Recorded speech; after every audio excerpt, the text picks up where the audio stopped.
O nosso muito bom dia a todos e a todas, os estudantes, as estudantes aqui do nosso segundo ano do ensino médio. Professor Brandão, mais uma vez, satisfação estar com vocês nessa manhã, mais uma vez ensolarada e de muito calor. Vamos dar início aqui a mais uma aula, né? E nessa manhã a gente começa a estudar o quinto volume do nosso plano do nosso estudo, né, do nosso PET, do nosso plano de ensino tutorado. Então vou colocar o volume 5 aqui do nosso PET, como vocês podem ver, né, também para a quinta edição aqui do PET, aqui na nossa disciplina de filosofia, mais uma vez o professor Brandão. Esse PET 5, ele me parece melhor organizado, vou dar um zoom aqui para vocês verem os conteúdos. Ele me parece melhor organizado a grosso modo do que foi o PET 4, né? Primeiro porque parece haver aqui a tentativa de... São assuntos que fazem parte do currículo básico comum das escolas do ensino de Minas Gerais e também das diretrizes curriculares do Ministério da Educação. Então, são os 4 assuntos aqui: dogmatismo, hedonismo, propaganda e ideologia, o senso comum. Eles são parte desses 2 marcos regulatórios, tanto a nível federal quanto a nível regional. Mais uma vez, muito calor, né? A gente tem que ficar secando aqui a nossa testa, tomando uma aguinha. Eu acho, mais uma vez, eu até já enviei essas observações. Acho que, mais uma vez, aqui a gente talvez poderia ter uma forma de organizar os assuntos de uma maneira um pouco diferente, mas, em linhas gerais, os assuntos, os temas são importantes, e principalmente, como nós veremos aqui, vou colocar aqui já na primeira semana, os textos em sua... Das 4 semanas, 3 terão, na verdade, como fundamento aqui a obra Filosofando da Maria Lúcia Aranha e da Maria Lúcia Martins, né? Então é uma obra de referência aqui para nós e o que nos dá muita tranquilidade nesse trabalho. Feita então essa breve introdução, vamos tratar do tema aqui da semana 1, está na página 110. O tema da semana 1 é o tema do dogmatismo, né? Esse tema ele é importante porque ele aparece desde o início da construção, da formação, ou do aparecimento, do nascimento da filosofia, vamos melhor colocar. Então, a definição que nós podemos dar de dogmatismo, está até aqui no próprio texto, aqui. Dogmatismo vem de dogmáticos, em grego, que significa aquele que se funda em princípio, ou aquilo que é relativo, aquilo que está relacionado diretamente com uma doutrina.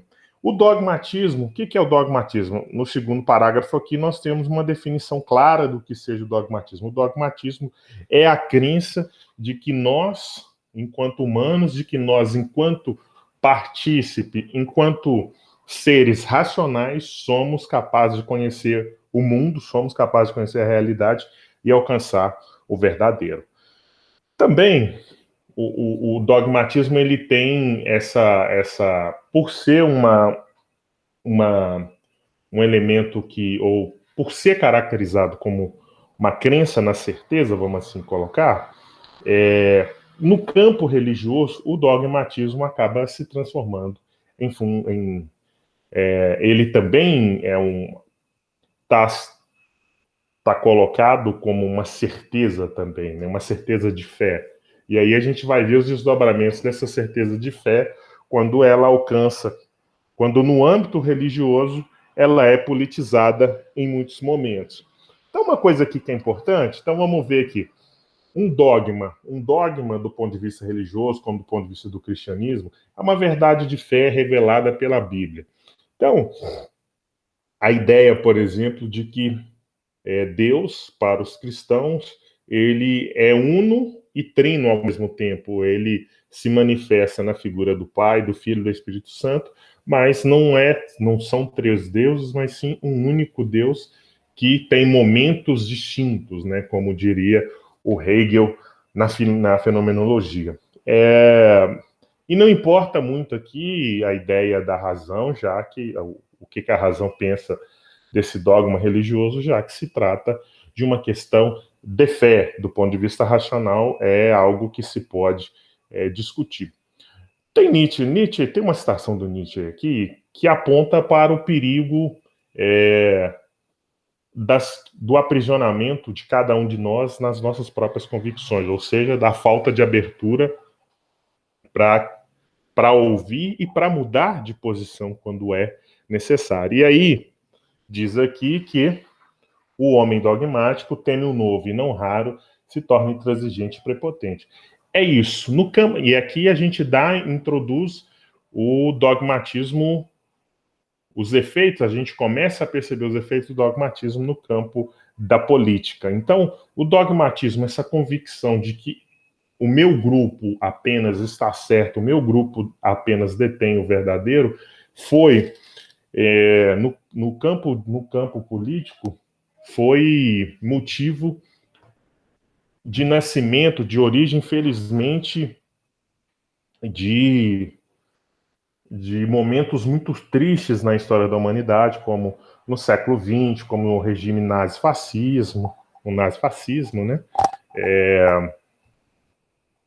Também em outros momentos, mas o nazifascismo é o ápice desse fundamentalismo político, desse dogmatismo político calcado na superioridade de uma raça em relação às outras. Do ponto de vista filosófico, o dogmatismo, ele primeiro aparece na antiguidade, na formação da filosofia, na construção, no nascimento da filosofia, já que para os gregos nós dizemos que o conhecimento para os gregos é um conhecimento realista, ou seja, os gregos não se colocam a questão, não veem como problema a existência do mundo, né? Ou seja, tudo que existe no mundo, existe no mundo. E nós somos capazes de conhecer porque essas coisas, está aqui meu celular, o celular, eu conheço o celular porque ele está mandando a sua imagem com as suas propriedades para mim. Isso é, grosso modo, a teoria realista, ou seja, o sujeito, a minha razão é passiva, ela apenas é afetada pelas propriedades daquele objeto. Então, para os gregos, a grosso modo, o modo de conhecer o mundo era esse, era o realismo. Assim. E essa situação só se coloca em xeque com o nascimento da filosofia moderna, com Descartes, com o cogito, que ao invés de eu conheço esse objeto porque esse objeto está me mandando as suas propriedades, passa a ser eu conheço esse objeto porque a minha razão atua sobre ele, porque através da minha razão eu tenho condição de captar esse objeto que está no meu campo de visão, que está no mundo. Então, as coisas no mundo, ou seja, a existência desse objeto, pode ser problematizada, como Descartes faz lá nas Meditações, a filosofia primeira. Até que Descartes consegue estabelecer como a primeira certeza de um sistema de filosofia fundado na racionalidade, de inspiração físico-matemática, que é o que acontece na Idade Moderna, o que Descartes pensa? E se eu colocar em dúvida todas as coisas que existem no mundo, eu posso colocar em dúvida até a minha própria existência. Será que eu não existo? Mas aí Descartes percebe, se eu não existo, será que eu existo? Eu estou pensando que eu não existo, mas eu ainda penso. Portanto, aquele que pensa que não é algo, continua pensando, portanto, esse que pensa que não é algo, é alguém, e, portanto, é alguém que existe. Aí a ideia do cogito ergo sum, do penso logo existe. Então, a grosso modo, acho que a gente já trabalhou aqui no PET 3, quando a gente fala lá da filosofia moderna, né? Quando a gente fala lá da ciência moderna. A partir disso, Descartes faz, né, um esforço para recuperar o papel, para recuperar a figura, o mundo e a própria existência de Deus, como ele vai demonstrar na sua investigação, que a gente não vai avançar aqui.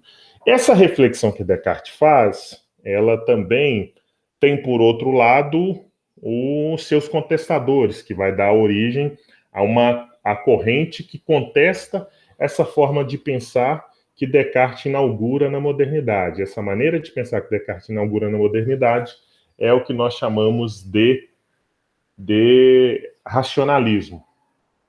Por outro lado, a gente passa a ter também um grupo de filósofos que vão contestar essa forma de filosofia que Descartes inaugura, que são os empiristas. Qual que é a grosso modo a diferença entre uns e outros? Para os racionalistas, as coisas são conhecidas, sobretudo, pela ação da razão, o importante é a razão, e o conhecimento verdadeiro ele tem como fundamento a razão, e para os empiristas, a origem do conhecimento são as sensações. Por exemplo, eu toco nesse computador, eu toco nesse copo de água, eu bebo essa água. Então essas duas formas de pensar o conhecimento, de investigar como nós conhecemos o mundo, elas vão se colocar, né? Vão ao longo da modernidade, vão se colocando e vão se sobrepondo, vão se enfrentando, vão se, uma vez ou outra, se acomodando, mas essa querela, vamos dizer assim, essas questões abertas por esses dois grupos de pensadores, só se resolve com a filosofia de Kant lá no iluminismo, né? Que aí Kant vai dizer, olha, a razão não é capaz de conhecer todas as coisas, ou seja, a nossa razão não é capaz de fazer metafísica, ou seja, de conhecer as coisas em si, ou seja, o que esse copo é em si? Não sei. Eu só posso conhecer o que me aparece desse copo, essa esfera redonda, e eu percebo que tem um líquido dentro dele. Agora, o que esse copo é em si, eu não sei. E eu só percebo o copo dessa forma porque a minha razão capta as propriedades desse copo numa condição de espaço-tempo, ou seja, eu consigo captar o que esse copo parece ser dentro de uma condição de espaço e de tempo. O Kant resolve um pouco essas querelas dessa forma, ou seja, não existem, ninguém nasce com ideias inatas, então Descartes, os racionalistas defendiam a tese de que todo ser humano, ao nascer, possui algumas ideias já que vêm escritas no seu pensamento, na sua razão. Essas três ideias para Descartes seria eu, Deus e o mundo. Os empiristas vão dizer que isso é impossível, porque nós nascemos como uma espécie de folha branca, uma tábula rasa, ou seja, não há nada, e a nossa vida é que vai inscrevendo os conhecimentos que nós vamos tendo do mundo, e aí até que Kant, não vou dizer combina, mas Kant supera as questões abertas por essas duas posições antagônicas no campo da filosofia. Então foi muito legal, eu acho que vocês devem ler o texto, é um texto muito bom, um texto muito gostoso de ser lido e coloca bastantes questões para nós. Vamos passar aqui para as atividades, está na página... As atividades estão na página 112. Deixa eu ampliar aqui, poderia ter feito isso antes, né? Vacilei, desculpem-me. Vamos lá, questão 1. Dogmáticos, em grego, significa o que se funda em princípio, ou aquilo que é relativo a uma doutrina. Dogmatismo é a doutrina segundo a qual é possível atingir a certeza. Tem uma citação aqui do livro Filosofano, né, da Maria Luciara e da Maria Lúcia Martins. E aí vamos ver aqui o que as questões, qual é a questão que está sendo proposto para que nós resolvamos. Vamos lá. Sobre as diferentes formas de manifestação do dogmatismo, assinale a que for correto. Letra A. A metafísica tradicional, por acreditar que poderia progredir sem uma crítica da razão, foi considerada por Immanuel Kant dogmática? Vamos passar para a próxima. Uma ciência opõe-se ao dogmatismo quando ela se declara neutra e legitima suas descobertas, acreditando na infalibilidade de seu método. Se a gente lê o texto, principalmente os últimos os últimos 2 parágrafos, esse aqui que começa com citação de Descartes na Idade Moderna e depois o último, sobretudo o último, nós vamos perceber que essa aqui está errada, ou seja, a ciência ela se opõe ao dogmatismo, e a ciência não é neutra e nem está aqui para legitimar posições dogmáticas. As proposições do cálculo da geometria são para Kant dogmática? Kant, antes, pelo contrário, Kant não considera a matemática dogmática, porque a matemática não se trata de opinião, a matemática é demonstração. A escola jônica, quer dizer que os primeiros filósofos da região da Jônia, né, na Grécia Antiga, são os filósofos que nós chamamos naturalistas, porque todos eles apontam como origem ou como essência das coisas que existem um objeto natural. Então, para Tales, a essência de todas as coisas era a água, para Anaximandro, Anaximenes era o ar, para Anaximenes era indeterminado, para o Heráclito era o fogo, até que chega em Parmênides, e Parmênides aponta que é o ser. Então, só para vocês relembrarem aqui, quem são, quem fazem parte, o que pensava, a grosso modo, os pensadores aqui da escola jônica. Ao procurar arqué quer dizer princípio, na physis quer dizer o quê? Na natureza, produz uma nova forma de pensamento dogmático, pois todos os seus pensadores concordam que o universo tem a mesma origem. Acabei de mostrar aqui que não é. Então, Parmênides aponta que a origem é o ser, o Tales aponta que a origem é a água, o outro aponta que é o ar, o outro aponta que é o fogo, o Empédocles aponta que são os 4 elementos, o Demócrito aponta que são os átomos. Então eles não têm acordo que o universo tenha a mesma origem, antes o contrário. Então, de todas as coisas colocadas aqui a questão pede para que nós apresentemos, apontemos aqui é correta é a letra A alternativa que está contida na letra A. A metafísica tradicional, para acreditar que poderia progredir sem uma crítica da razão, foi considerada por Immanuel Kant dogmática. Está até aqui, inclusive, se a gente recuperar aqui, onde que está o trecho de Kant aqui? Aqui, ó. Como se propôs a fazer a avaliação das reais condições, dos limites da razão para conhecer, Kant chama de dogmático todos os filósofos anteriores, inclusive Descartes, por não ter colocado a questão da crítica de conhecer como discussão primeira, ou seja, aqueles filósofos que não acordaram do sono dogmático no sentido de ainda terem uma confiança não questionada no poder da razão de conhecer. Então, na verdade, eu falei que era nos 2 últimos parágrafos, era no 4, né, era num parágrafo mais acima, né? Mas estou apontando aqui para vocês. Questão 2, vamos lá? Dá uma questão da Unesp. Essas questões, felizmente, são boas questões, retiradas aqui do livro do filósofo. Essa aqui é da Marilena Chauí, Convite de Filosofia, que é outra obra também de grande referência. Então, o PET, quando aposta em textos e atividades retiradas dessas obras que são referências para o ensino de filosofia no Brasil, é muito bom. As questões, o texto, os temas são sempre muito bem fundamentados quando a escolha é feita dessa forma. Vejamos só. Dogmatismo vem da palavra grega dogma, que significa uma opinião estabelecida por decreto, ensinada como doutrina sem contestação. O dogmatismo, aí já vai entrar aqui na questão da política, vejamos só, é uma atitude autoritária e submissa. Autoritária porque não admite dúvida, contestação e crítica. Submissa porque se curva a opiniões estabelecidas.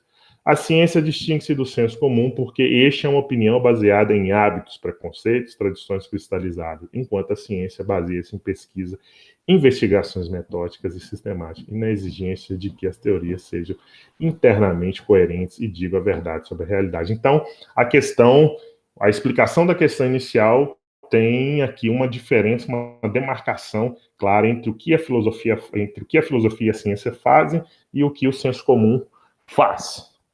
Vamos então para as questões. A letra A, cite 2 implicações políticas do dogmatismo e dê exemplos relacionados à atualidade. Olha, como eu falei com vocês, essa crença de que só o meu grupo possui a verdade, de que só um determinado grupo, A ou B, C, D, possui a verdade, Ela é muito nociva do ponto de vista político, por quê? Porque, e aí já é uma das duas implicações que a questão aqui está nos pedindo. Primeira questão, primeira implicação, porque ela coloca em xeque o regime democrático. Então, o regime democrático ele se fundamenta na divergência de opiniões. Então, quanto mais plurais forem as opiniões no regime democrático, melhor. Mas há um determinado momento em que as eleições elas dividem ou elas atribuem papel entre quem é oposição e quem é situação. E o dogmatismo ele simplesmente tenta eliminar essa pluralidade de opiniões existentes na sociedade. Então, isso é uma implicação muito grande. Assim. O segundo implicação forte no campo da política é que o dogmatismo dá origem a movimentos fascistas, a movimentos fundados, como foi o fascismo na Itália, em diversas partes do mundo, como foi o nazismo, são movimentos que são fundados na suposta superioridade de um grupo em relação a outros. A nossa atualidade está presente, infelizmente, essas coisas estão reaparecendo no mundo inteiro, né? Então, a violência política, ela se dá hoje em função da não aceitação ou de que brancos e negros sejam iguais, então você tem a violência do racismo, do respeito à diversidade sexual, então você tem violência contra populações LGBTI+, então você tem violência de gênero, então é por isso que você tem uma quantidade absurda e inaceitável de estupros e de outras violações contra os corpos das mulheres. Então, infelizmente, estão relacionados aqui como consequência do dogmatismo e são questões que estão presentes na nossa atualidade, além do calor, é claro. A letra B, do ponto de vista da objetividade, explique por que o conhecimento científico é superior ao senso comum. Gente,